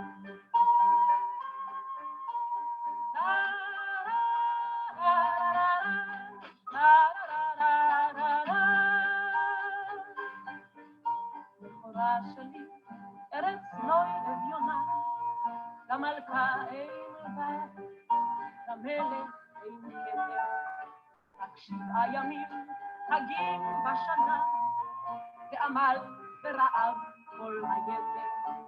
אך 7 ימים הנרות פרוחים, ו7 ימים שולחנות ערוכים, ו7 ימים הלבבות פתוחים.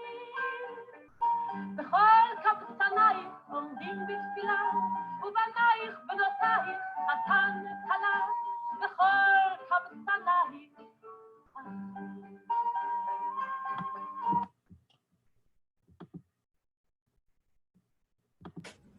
Okay.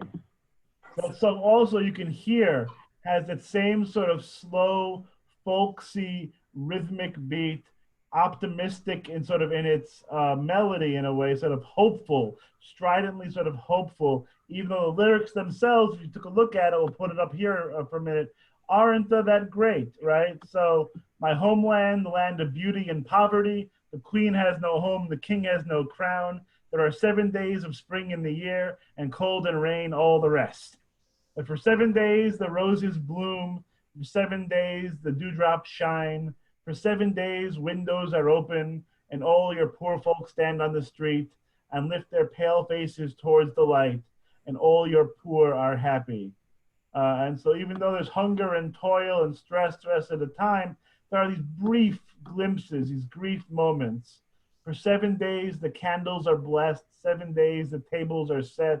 7 days, hearts are open, and all your poor folk stand in prayer. Your sons and daughters are grooms and are brides, and all your poor folk are brethren. Everyone's together, right? And so it's contrasting those times of darkness, those times of sadness, the times of difficulty, with those brief glimpses of hope. And for many Jewish immigrants, that was their experience, right?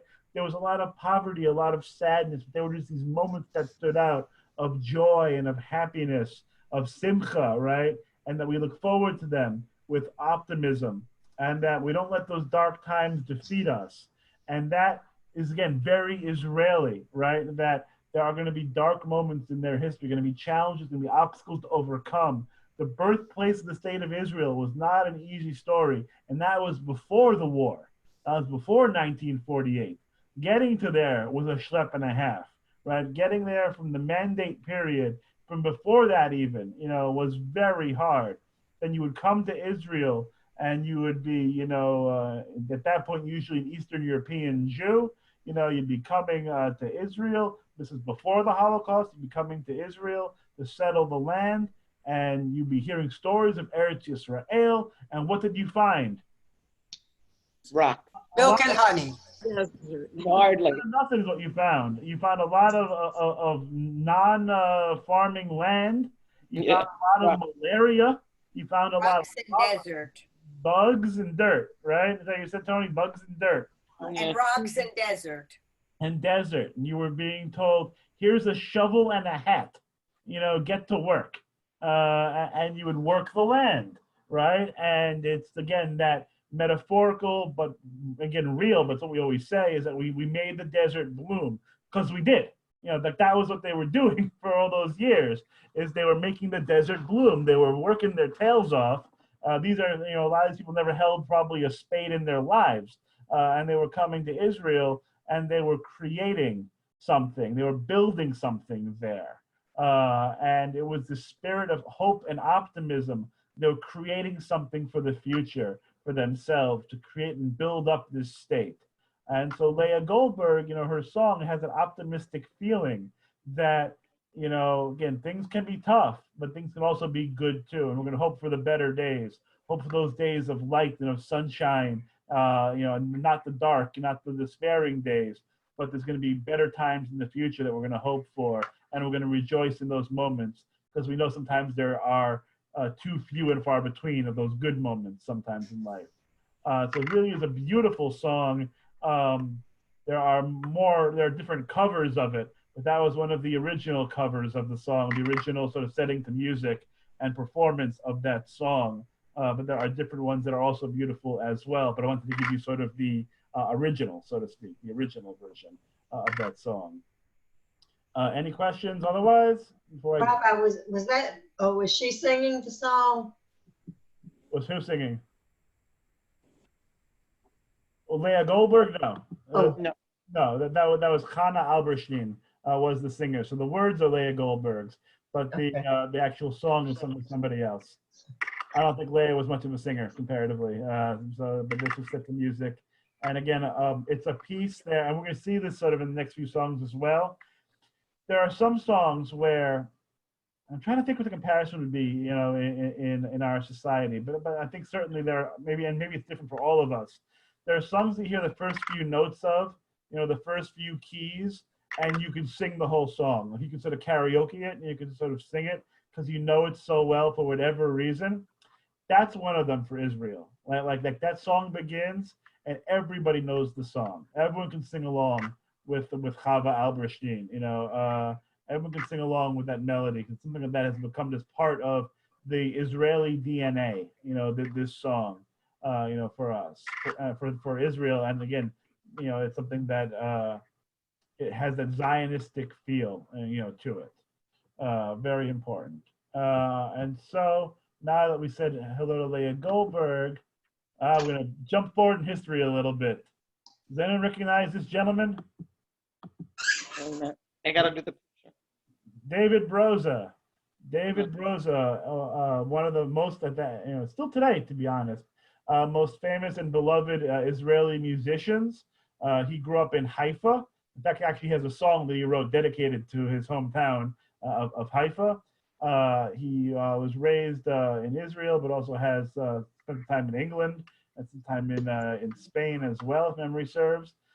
He's going to have a different sound because he's going to come a little bit later. He's going to have different musical influences. You're still going to hear that folk melody. What he does, this is one of his more famous songs called Yihiyeh Tov. Yihiyeh Tov literally means, as you'll see on the screen, it'll be all right. Yihiyeh Tov, optimism, right? That things will be better in the future. That things might be a little bit rough now, but they'll be better in the future. I was listening to, we were listening on the phone a little bit, some music with the kids, and Billy Joel's "We Didn't Start the Fire" came on, which, in its own way, gives a little bit of a historical sort of a span of X number of years, talking about different historical events that happened. This song, not that it's like that, but it has a similar idea. He's going to go through a little bit of Israel's history in his song and use sort of metaphors. And so we'll unpack that a little bit after we hear the melody. It's also a song that he has updated throughout the generations. So his initial verses, when the song was first released, ended at a certain point. But then as time progressed, he actually added verses to the song to keep up with Israel's history. And so he still sells out places. He's still very well known. I'm going to just do a little quick screen grab here. And I'm going to send you the link here for the English words as well, so you'll have it. And we're going to jump back so we can hear Mr. Broza, who is an amazing guitarist. And so we will take a listen.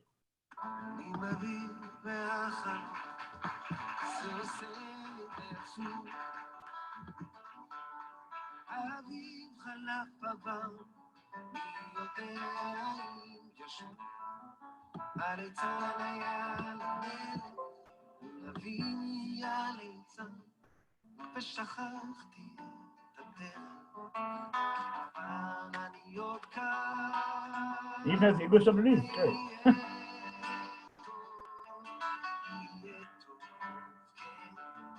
לפעמים אני נשבע, אז הלילה,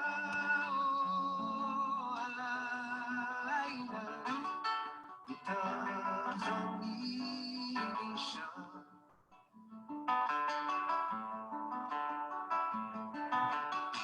ילדים לובשים כנפיים, ועפים מהצבא, ואחרי שנתיים הם חוזרים ללא תשובה. אנשים חיים במתח, מחפשים סיבה לנשום, ובין שנאה לרצח מדברים על השלום. ויהיה טוב, יהיה טוב, כן, לפעמים אני נשבר. אז הלילה, הלילה, איתך אני נשאר.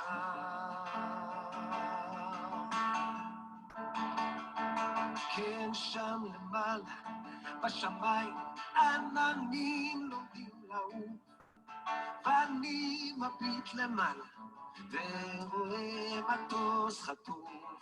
ממשלה של גנרלים מחלקת את הנוף, ושלהם ולשלנו, מתי נראה את הסוף?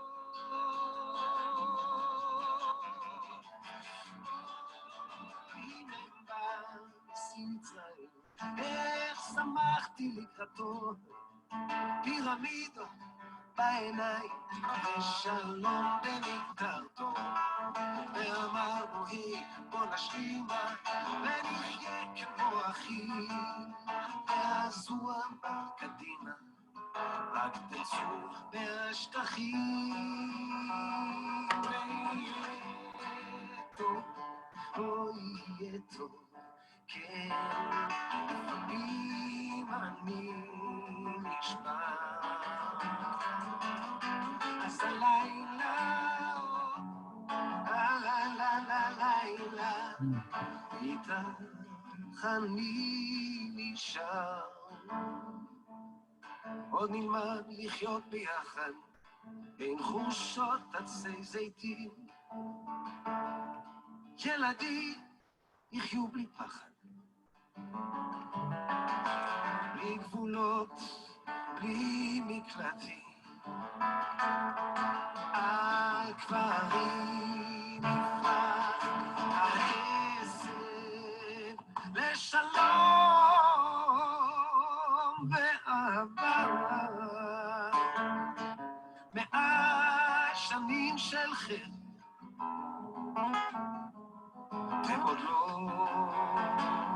לא אבדה תקווה.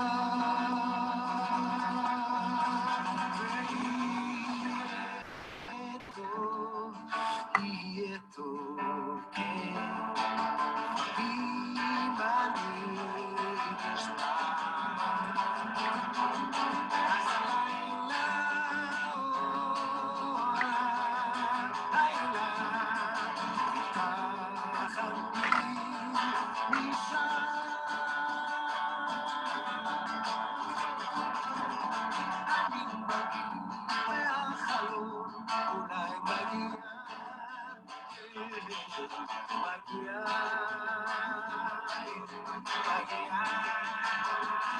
יום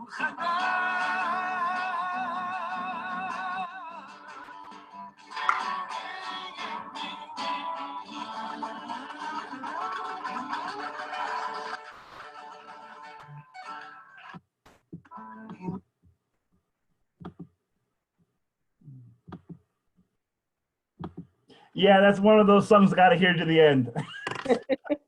Peter, Paul, and Mary. Bingo, by the way, excellent comparison. Excellent comparison. So it has that feel to it. This is a song for me, you know, that resonates with me when I was a teenager, you know, that I heard this song. And this is an old, one of the things I love about this actual rendition, this live sort of recording of it with those two other Israeli kids in the thing. They weren't born, I think, when this song came out. I would almost guarantee you, like, they weren't born.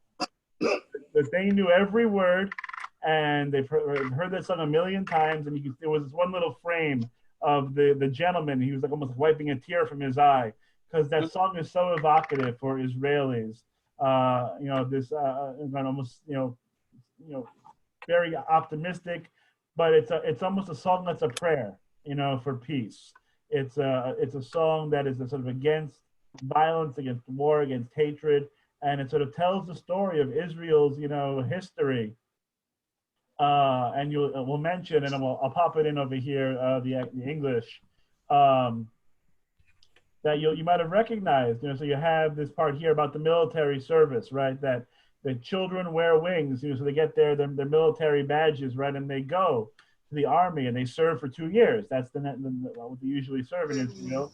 And it changes them, right? They have to go and they have to fight, and they have to protect the land, and they have to kill, right? And it's 2 years, and they come back, and nothing's really has changed, but it changes them. The situation remains. The matzav, as they call it in Israel. The situation continues, but they themselves are changed, and people are just stressed all the time. They're stressed there.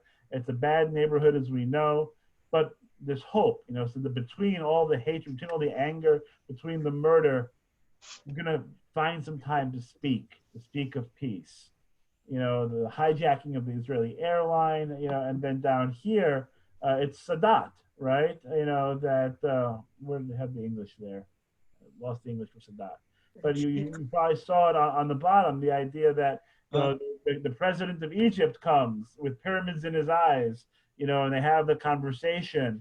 And that was, you know, Sadat and Begin, you know, having the conversation of what peace will look like. And they had a peace deal, but first what? Give back the territory, give back the Sinai Peninsula, which they did, you know, and then Egypt and Israel had a peace.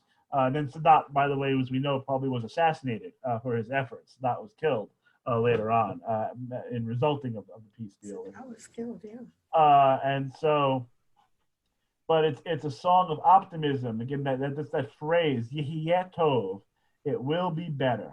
You know, it's rough now, but eventually it'll be better. Even though we're having these generations of things that are happening that aren't so good, we're going to hope, we're going to believe for the better. Still very Eastern European, sort of folksy kind of melody that it's going to have to it from Israel's early history, right? And the reason I mention it is that we're going to move towards another population in Israel. It's going to have their own musical influence, but certainly influenced by American pop culture music during his lifetime. I'm sure he heard a lot of American folk songs and a lot of war protests, a lot of peace protests, I should say, anti-war protests that he was influenced by. And during the latter phase of his career, which is still going on to be fair, but the latter stage of his career, he's devoted a lot of work to bringing Israeli and Palestinian youth together through music and through singing and sort of creating bridges between people. And so I would encourage you to, give David Broza a Google, have him on YouTube. That's one of his more famous songs. There's goodness knows more than a few, but that's one of his, I saw him in concert, and he sort of saves that for the end. That's his, his go home piece. That's his, I left my heart in San Francisco, his closer, that Tony Bennett would do. This is, his closer. He comes out with this one. And everyone's just singing along in the background. Yehieto, choruses. I have to control myself when I hear it so I don't start singing. I wasn't muted, so I didn't want to start singing as well, but I sort of hear those chords and I hear it, and I begin to sort of sing to myself because it's really, I think, a very powerful, very poignant song. They're great words to end with. Yehi Tov. Yehi Tov, right? That it will be good. It'll be all good. Now we got about 10 minutes left, in our time together, which I think is just enough time to do another one that brings a tear to the eye, at least for me at any rate. Naomi Shemer's Jerusalem of Gold. People are familiar with that one? Yeah. A very powerful song. Really, again, optimistic, idyllic. It's a very high song. You'll hear the very high notes. It's a calling, sort of in a way, to a future that doesn't exist, and perhaps just yet. The background of the song, you probably know, is from the '67 war, right? And so this was right around 53 years ago, because Yom Yerushalayim is going to be Thursday, the unification day for Jerusalem, but during the '67 war. So this song sort of became an anthem of '67. It was actually done before the war started, if memory serves. It was that idea that eventually, Jerusalem will be united and people will be able to sort of have the city again, the capital of Israel, undivided. So I'm going to pop out the lyrics here for us. And I'm going to send that through. Come on now. There we go.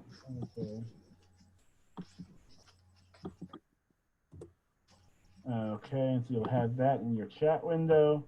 And I mean, this is another one where it's just hard not to get emotional, for me at least, but it's a very powerful song.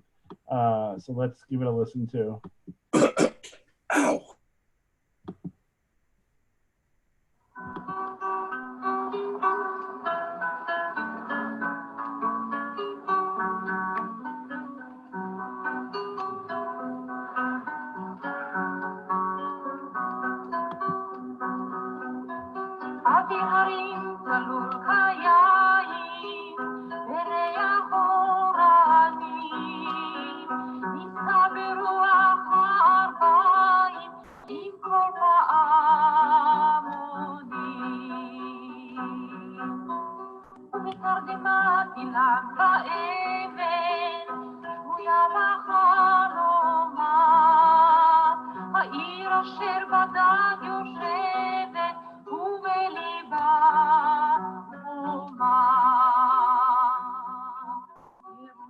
ירושלים של ושל נחושת ושל אור, הלא לכל שיריים אני כינור. ירושלים של זהב ושל נחושת ושל אור, הלא לכל שיריים אני כינור.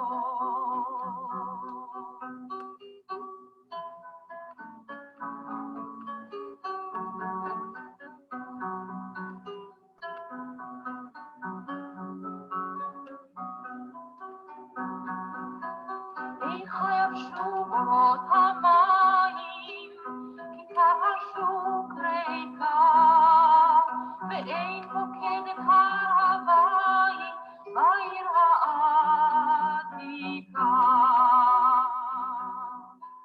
ובמערות אשר בסלע, מהלילות תנוחה, ואין יורד אל ים המלח בדרך יריחו.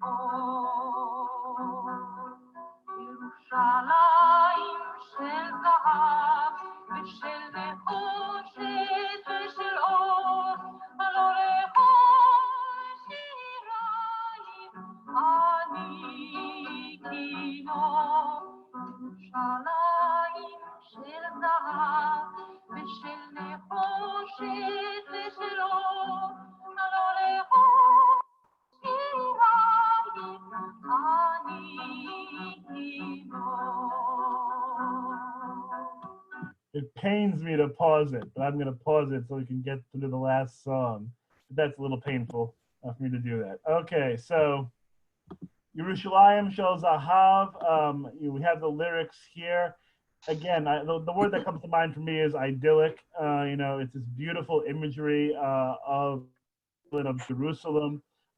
It's romantic. It's the early Zionistic music, really entails a love not only of the Jewish people, but a love of the land, right? It's very land focused because that's the territory, right? That's the homeland itself.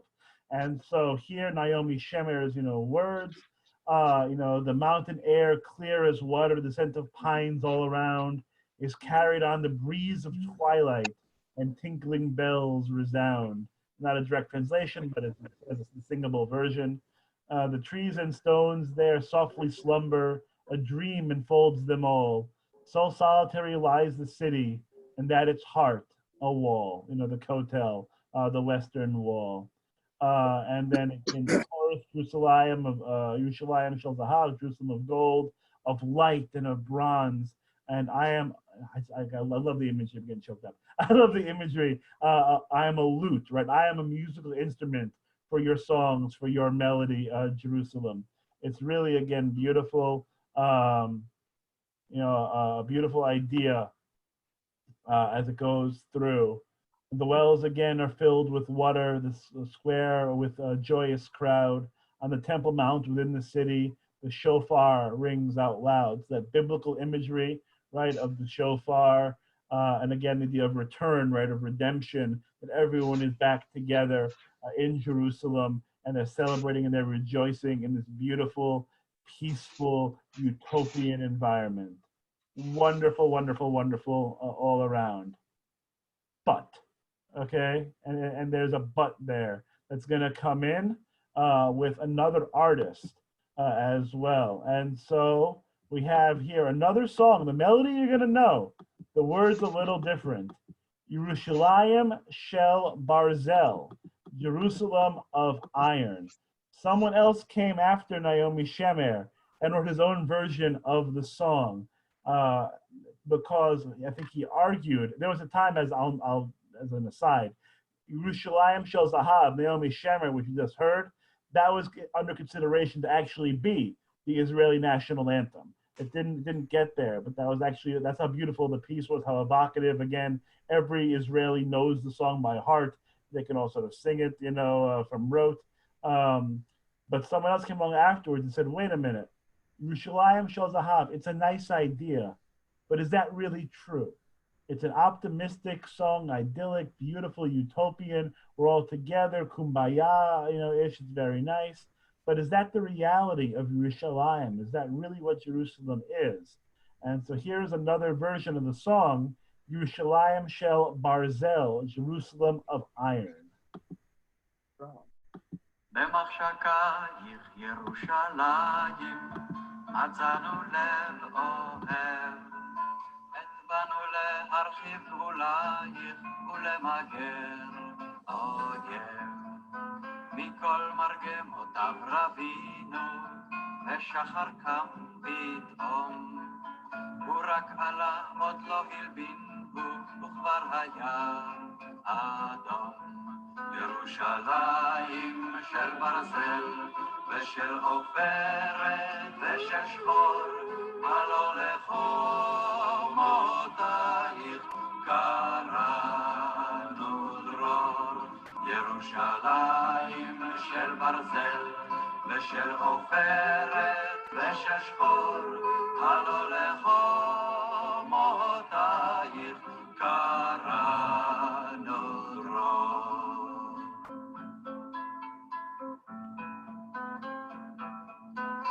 הגדוד רקום פרץ קדימה, דם ועשן כולו, ובאו אמא אחר אמא מקהל השכולו. נושך שפתיו ולא בלי יגע, הוסיף הגדוד ללחום, עד שסוף סוף הוחלף הדגל מעל בית הנכון. ירושלים של ברזל ושל עופרת ושל שחור הלא לחומותייך קראנו דרור ירושלים של ברזל ושל עופרת ושל שחור הלא לחומותייך קראנו דרור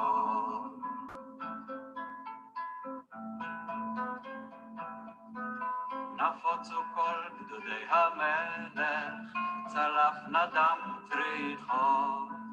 עכשיו אפשר אל ים המלח בדרך יריחו. עכשיו אפשר אל הר הבית בכותל מערב. הנה הינך באור 40 כמעט כולך זהב. ירושלים של זהב ושל עופרת וחלום לעד בין חומותייך ישכון שלום. ירושלים של זהב ושל עופרת וחלום לעד בין חומותייך ישכון שלום.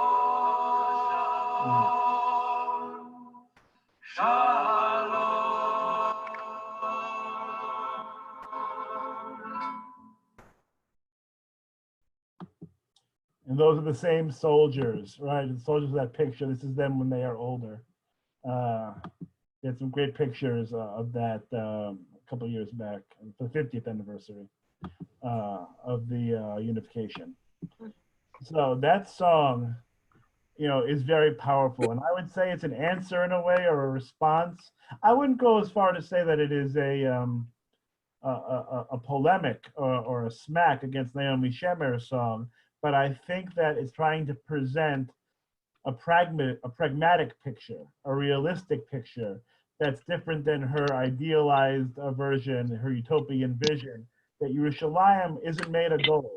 It was made of iron and lead, bullets, that there was fighting, there was battling, they were coming to, capture the city, they're coming to take possession of the old city and the Kotel, and there was a lot of blood. More than once it's referenced, that there wasn't even white, the dawn hadn't even broke yet all was red, all was blood. And that the battalion is strafed, it's getting shot at, there's snipers, and they're pushing forward. Kadima, we're pushing forward, right? Take possession of the wall. And there was sacrifice there, obviously, tremendous sacrifice.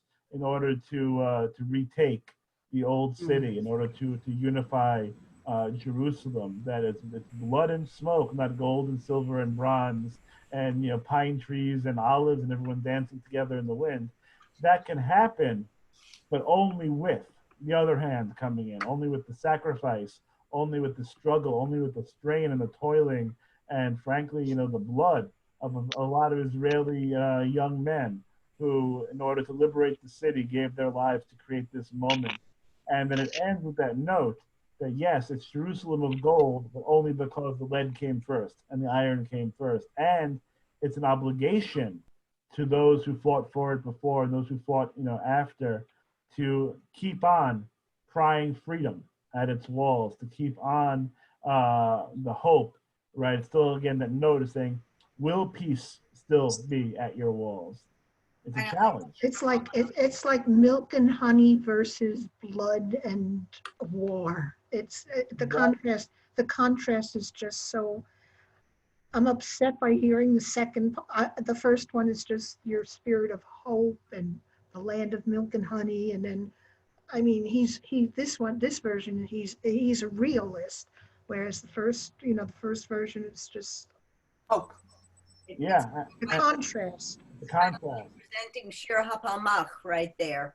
Yeah, and it's really I think, and that's why I wanted to end with this one today. We have more for next week, but that is Israel, right? That's the contrast, right? It's the optimism, it's the hope of a better future, but it's also realism and pragmatism as well. That there's a dream that is Israel, that Naomi Shemer and the early Zionists can sing about.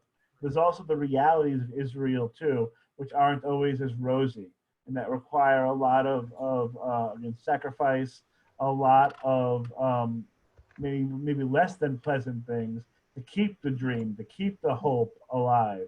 And so Israel, when this song was written, which was shortly after '67, but one can say that those two songs, Naomi Shemer's version and this one, really again encapsulate that struggle that goes on within Israel. Is that we want the hope, the optimism, the flowery sort of Naomi Shemer, everything is beautiful and things are overflowing with joy and happiness, but there's also a cost to it too, as well, and we can't forget that cost.